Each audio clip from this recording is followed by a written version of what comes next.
Hello, welcome everyone to another episode of the Unsecurity Podcast. I'm Brad Nye hosting today. Oscar is unable to join us today, but I do have a guest here, Chris. Is it Foulon? Yeah, Chris Foulon. Okay, sorry. Uh, It's French, so no, yeah, you're but totally fine. there you go. Um, Chris is one of the instructors for what have you done? It is this your 3 third years? year doing it? Yeah. So, instructor on the CISSP Mentor Program. We thought it would be kind of fun to have kind of a meet the mentors series. So we'll have Chris this week. We have Ron scheduled for a couple weeks, and I know we're working on getting a couple more, at least one more instructor, if not two. So once we get that ironed out, we'll have them on, and just be kind of fun to ramp up as we get closer to the 2024 mentor program. So, Chris, Yeah, thank you. I'm looking forward to it. I mean, one of the things that I have loved about doing this program is having folks that I haven't met or talked to come up to me in the following year going, hey, I took the free CISSP mentorship course and now I need to validate my experience, or Yeah, thank you so much. Like, it helped put the content in a new perspective and help me understand it better. So that's the reason why I do it, why I love it, is just that butterfly effect of helping people get into the industry. yeah. I think you're in it for a lot of the same reasons I am. I don't know. Have you had people that like I've had people at events come up and say, "Hey, thank you. I feel like I know you because I've watched you through the program," and that is such a weird, like, Well, I've had that for a while. I mean, so weird. I go to conferences and people recognize me from the podcast, Oh and yeah, my wife's like, "You're a rock star." I'm like, I've just been out there for a bit, like, yeah, yeah. It's strange. So, third year. So, I guess just tell us a little bit about yourself. What your podcast? What are you doing these days? Yeah, so I started the Breaking into Cybersecurity podcast about 5 years ago. Uh, Recently, well, we're in our third season now. We've been doing Breaking into Cybersecurity Leadership. And I'm going to announce that I'll be transferring it over to Renee from now. So Renee, who started it up with me, will be taking it over as I increase my fractional CISO engagements and I look for my next full-time role. I kind of wanted to simplify my life and record potentially less frequently. So I might be recording another podcast, just shorter, even shorter frame, where myself and another CISO just talk about security topics for the week. And so that'll be fun, short, and really to the points that have been going about this week. Like in the pre to this recording, we talked about the Lockbit ransomware Yeah, getting taken down. So that could have been a topic, or things like that, like things that day-to-day CISOs are going through. And we're like, do people really understand what you're saying? Or is it just another buzzword in the industry? So things yeah. like that. Noise. We're in talk. Yeah, I'm sure like, the Unsecurity Podcast has had that happen over the years, like where you talk about topics in the news, and then hey, look what happens. Um, Yeah, it actually happens. I know. Well, and these things happen so fast. Like you said, we were kind of chatting just a little bit before we recorded, and we put out 4 articles on our high feed page for 0 days, and I was on site with a customer, and I was like, I don't know if I'd want to run my own IT shop anymore. It's just it's so hard to keep up with this stuff. They're just constantly bombarding you, and oof. Well, and for smaller customers, smaller medium-sized customers, that's where an MSSP can really come in and help them. I mean, as an IT shop, you focus on that IT. and you focus on providing the infrastructure and focusing that it's available when you need to, whereas security and security solutions providers should be focused on, well, now that they have the availability, how can we help them ensure their resiliency, Mm-hmm. and creating that safe environment? So if something did happen, you're able to recover really quick, able to detect it really quick and coordinate it, and do that incident response process that all too often people forget until it happens, but it should be something that they should be practicing all year round. Oh, absolutely. Well, I think you hit it. So many times they just don't have the throughput to be able to do it. And over the years of kind of doing this podcast, doing some of the other great things that FRSecure has been doing, and in your experience, what are some of the challenges that small, medium-sized companies face that it is even worse today? I think from what I see, the big challenge is a lot of them are struggling to get buy-in and money from leadership, from executives, because a lot of times those small to mid-size, the leadership, we're not going to be a target. Nobody's going to target us, so why spend the money? And unfortunately, we know that's not true. And so that's probably the biggest challenge is they go, yeah, I know we need to do these 10 things. I can't get executive buy-in. I can't get the money to spend to get a SIM solution or to get an MSSP to help offload some of this so that I can do IT stuff. So that's probably the most common thing I think that I see.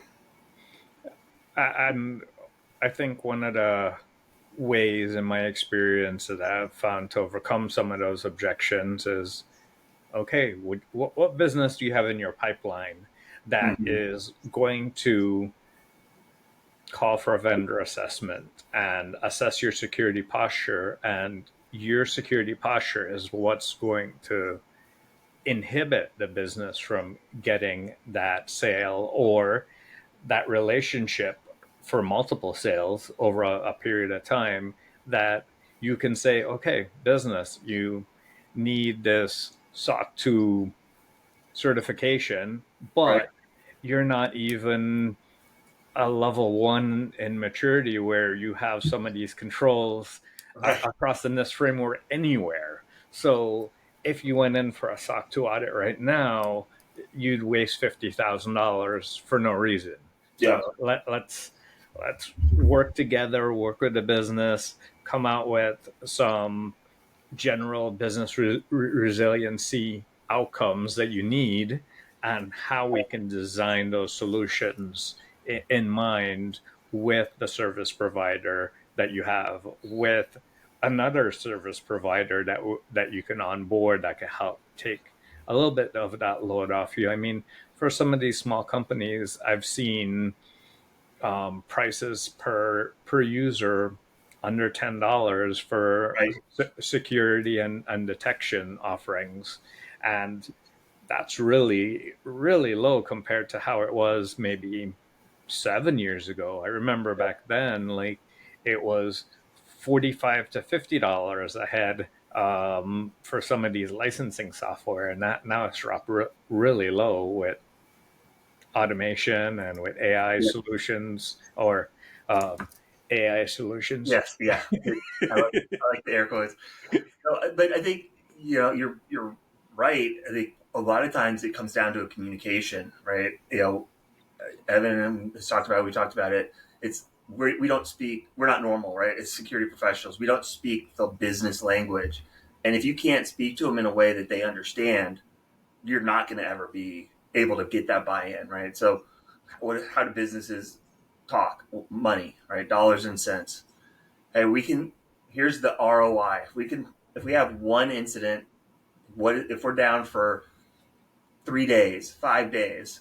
What's the negative impact of that going to be versus we spend, like you said, $10 a head, and that prevents potentially two incidents, right? Like you can figure out all the math and all that stuff, but Yeah, I think oftentimes that's one way to look at it, but I think what gets neglected a lot is the reputational cost. Yeah. Because sure, you're out 5, 10 days, maybe longer, depending on the size of the incident and the size of the company. But that's going to be a mark on your record, Mhm. especially if it's a public um, Well, advertised outage in your region right. with your regional providers. Then you get known as an organization that got breached. And if you don't handle that because you don't have a good incident response process and recovery process, that will hurt you in the future. Yeah. So if you have that good preventative control ahead of time, you can respond to it quicker, and you can respond to your public press and your output as to what the incident was, how you responded to it, so you look like a mature organization to your third party vendors. And I think that's the Good point. often overlooked factor of breaches that people don't consider, Well, is that reputational risk. well, and competitors aren't going to hesitate to use it against you either, right? Yep. You know, so yeah, you risk losing business to competitors. The other thing too is once you've been breached and it's publicly known, you don't think that the bad actors are going to target you again?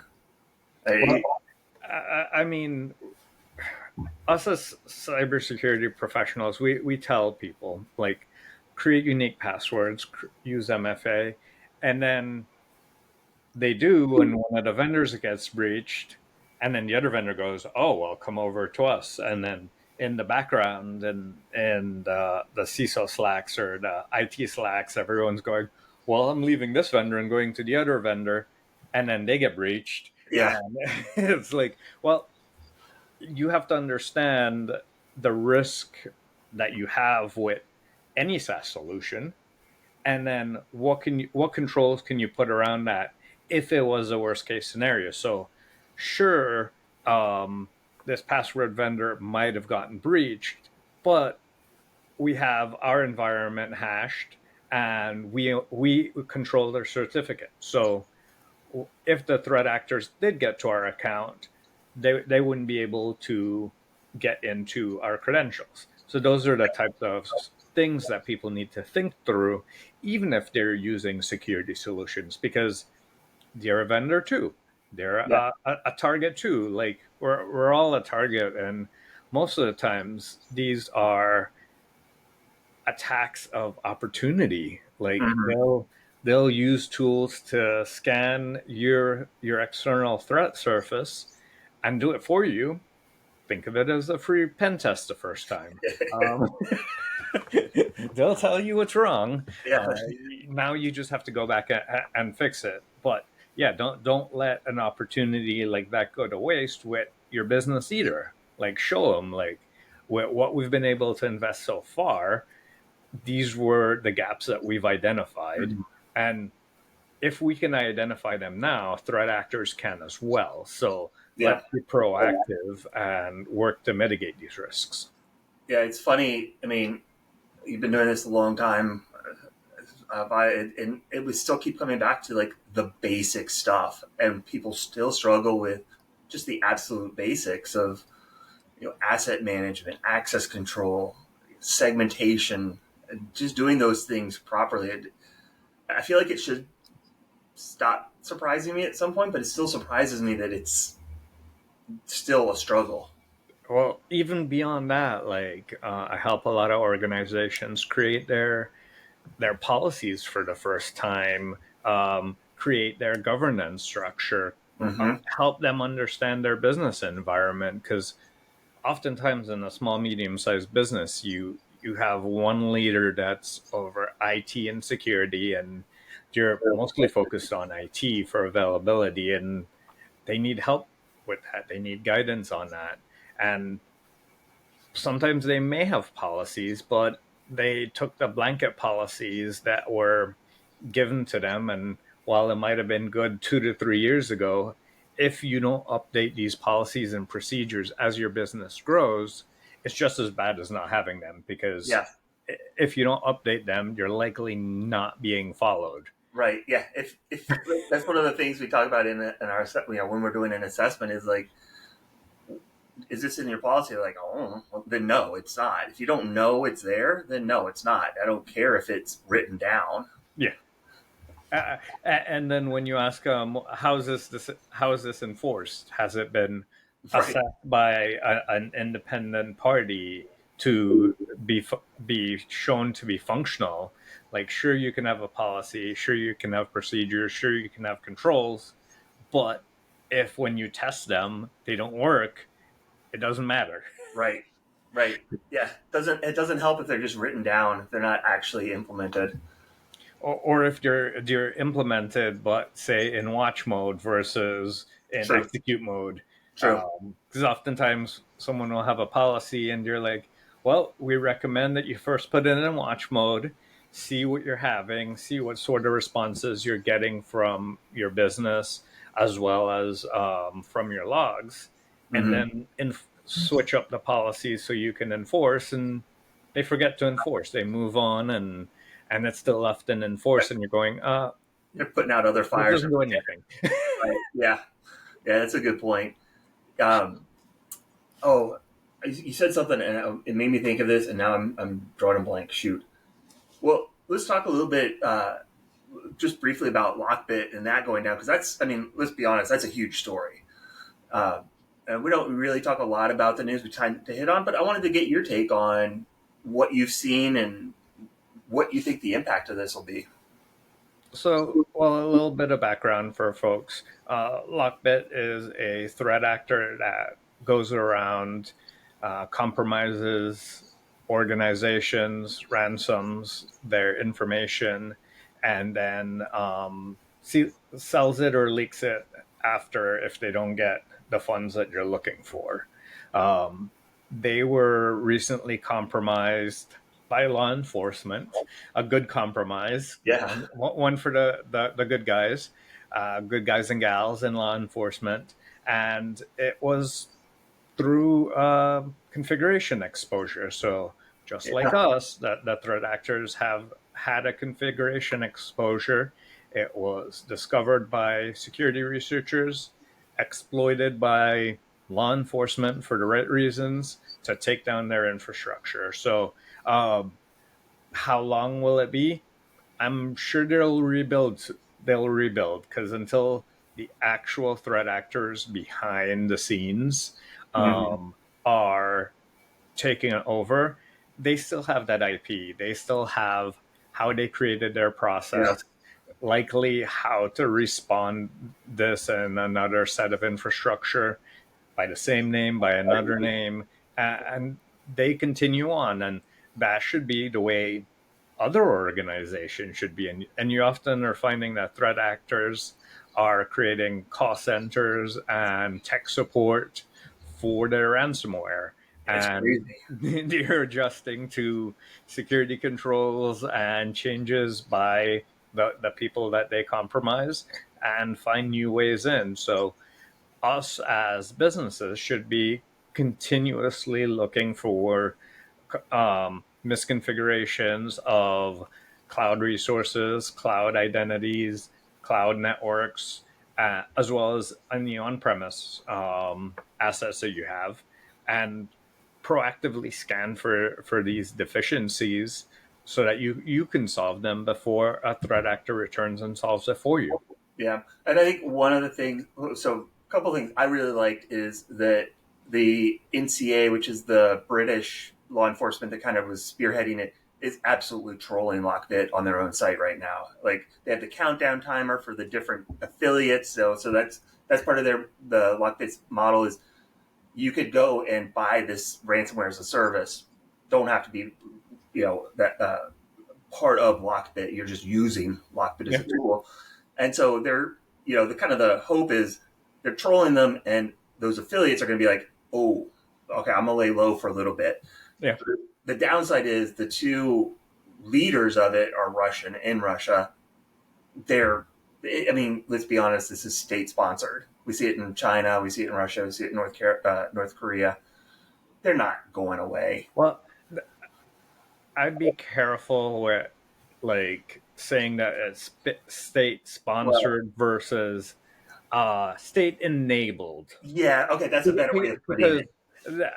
I think like Russia, China, folks that enable threat actors to function within their borders is slightly different than, say, the Chinese um, Yeah, the Chinese definitely military like have setup that some. they Yeah. have, where they have civilian folks like enrolled in their military to monitor the firewall, to Yeah. enable this sort of threat actor activity. Yeah, there were conversations of how like these state enabled groups like go after your communication channels, like the Marianas Trench or the fiber cables coming Mhm. across from the UK. Like these are not small entities. Like they have significant resources behind them, and Yeah. that's one of the reasons that we do rely on our federal government to take action when they find things like this, and working in coordination with the British law enforcement to take this down is just a step along the way. And we have to provide them with indicators of compromise, Hmm. like working with your local InfraGard to communicate at IOCs to the FBI as well as to your local community is a critical step in creating that mesh of background communication without threat actors knowing, Yeah. and providing law enforcement with those indicators of compromise so that they don't have to be found out like from a security vendor The hard after way. you've been compromised Right. doing the IR. Yeah. Yeah, I know our team is good about trying to share that. That is one of the frustrating pieces is we as an industry we really aren't good at sharing that data overall. But other thing I really found interesting was that it and it's confirmed what we all assumed is they didn't actually delete anyone's data that had paid. They still kept it, right? And Oh so yeah. we all kind of were like, yeah, right, you're gonna delete it. Well, now we know for sure they are keeping it. So even if you pay the ransom, there's no guarantee. Well, I think most organizations paid a ransom so that their copy of the information gets reusable, but Mm-hmm. that's that's only enabling them. So that's why having a good backup Yep. solution that's tested, Mm-hmm. I always have to reinforce that part. You have to test your backup solution. So whether you're at home or you're at work, having a backup that you haven't tested means nothing if you No. can't restore it. So don't pay Lockbit $20 million to tell you you have a horrible backup plan. Do that ahead of time. Right. Yeah. Yeah. You don't want to be testing your backups in a crisis. Exactly, and that's why like bringing in firms like FRSecure and other firms to proactively look at your cloud perimeter and help you with creating cloud perimeter solutions ahead of time. If you're at that scale where you need that, do it. If it's just onboarding with an MSSP to help you monitor your cloud access security broker and your cloud SaaS solutions, do that. Like, get the help that you need because threat actors have those resources, and you're counting on you not getting that help so Right. that they could get paid from you. Yeah. Yeah. And I think, always good to start with a risk assessment, understand, and help prioritize those gaps and identify them and work with the business. Again, that's really so critical. Work with the business to prioritize those and get their support and buy-in. I love that you mentioned the word prioritize because nothing's going to happen overnight. No. You do your gap assessment, you create your mitigation steps. This mitigation is not going to happen over the next 30 days. More than likely, it will take you a good 6 to 9 months to a year, depending on the complexity of your environment, to fully implement that mitigation plan. So you need, one, the business buy-in, because this is not a short-term fix. This is a long-term solution that you're creating. And then secondly, you want them to be along for the journey. So having a continuous monitoring process over your mitigation plan and over the infrastructure that you've created after the fact, and continuously keeping it up to date and responding to things is the next thing that you need to do. Yeah, that's a good point. Yeah, it's not, and that's the thing. You can't just put it in place and be like, okay, we're good. It's maintenance at that point too. It's not like it ever goes away. You still have to, like we were talking about earlier, update and constantly be adjusting your plans, and because your environment changes, the threats change, attackers' tactics change. And that's why I like to refer to security as either a journey or a program, because neither of those have a defined endpoint. Yeah. While we want to define milestones and objectives for 6 to 9 months, we don't want security to end in 6 to 9 months. It's continuous. Yeah. It's not something like ERP implementation where after 9 months that project is done. This is something that you do continuously, and you adapt and change just like threat actors do. Yeah. Ugh. That makes me happy I'm not running my own IT shop anymore. Goodness. Well, coming up on our time here, I really appreciate having you on. The CISSP Mentor Program starts April, was it 13th or something? I should have had that. I'm a professional, can you tell? We're very highly prepared. 15th, I think. They're coming up in April. Okay. You can go on our website, register if you're interested. I don't know if they've announced it yet, so I'll hold off on some of the. We are making some changes that I think are going to be positive for everybody that attends. So look for those updates. But I was about to ask you about them, so I'll keep my lips sealed as well. Yeah. Until they're fully announced.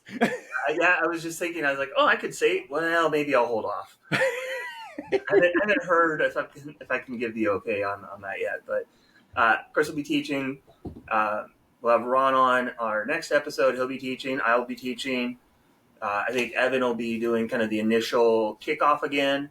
And like I said, we're hopefully going to get a couple other instructors to help out. But it'll be fun. So, and before we go, one quick plug for another program by the FRSecure family, and that's the vCISO program. So I've seen a number of individuals go through it with nothing but praise.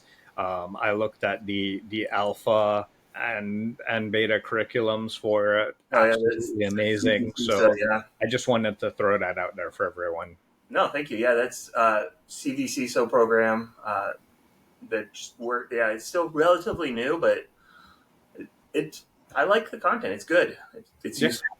Yeah, and the way you pair up organizations with those folks, I think that's critical for developing the next generation of security leaders. Yeah, to some extent, there's only really, you can talk about it so much, but doing it is really the only way to get better. So, so what we do a shout out at the end of every episode. So just shout out to somebody, a group, a team, individual that you want to give some praise to. Anybody come to mind? So I'm going to shout out John, the CEO at NextGen. I'm providing fractional CISO services for them, but the reason that really got me to even sign up with this organization is John's passion for securing AI and being AI forward. And I think as a lot of organizations look to invest in AI, he's looking more to secure that investment by putting those guardrails and controls around your LLM and AI solutions. And his passion for it really just bleeds if you talk to him. And I think having a leader with vision like that is critical. And Evan's the same. I mean, that's the reason I signed up even to teach this program, is so I can spend more time with Evan Yeah. and be able to have his cell phone number to call him up and be like, "Hey, Evan, how you doing?" But That alone is a benefit. what people don't understand is like he'll actually answer and Yeah. chat with you. Yeah. I'm actually meeting with him this afternoon, which is nice. Get a chance to catch up with him. Um, I'm going to give a shout out to our chief revenue officer, Drew, which you don't hear a lot, but you typically you think chief revenue and it's like sales can bring me the money, but he really, really stands by the company, the mission, and you know, uh, we had an example, and just really was impressive to hear him tell a company, nope, we're not going to take paybacks for referral fees. That's not how we operate. That's not part of our business model. Because that would be an easy way to bring in extra cash, but it's not. So I was really was happy to hear that. I'm happy to hear that too, because I actually did that to a company that asked me to take a look at their solution and refer them. And I'm like, if I'm not involved in any steps past introducing you to the customer, I don't want to be involved with any of the financial incentives Yeah, past that. If you want me involved past it, then we have to set up a structure in which you will actually listen to me as we guide them through the POV or through the purchase of the best solution for them. And if you're not going to listen to me, I don't want to be involved, because that's my reputation as well. So exactly. exactly, yeah. So So that's great to hear. yeah, I was happy. All right. Well, with that, we'll go ahead and wrap up. Chris, thank you so much for being on. We'll make sure we get links to your podcast included on this when we send it out. And thank you to everyone for listening. Perfect. Thank you so much.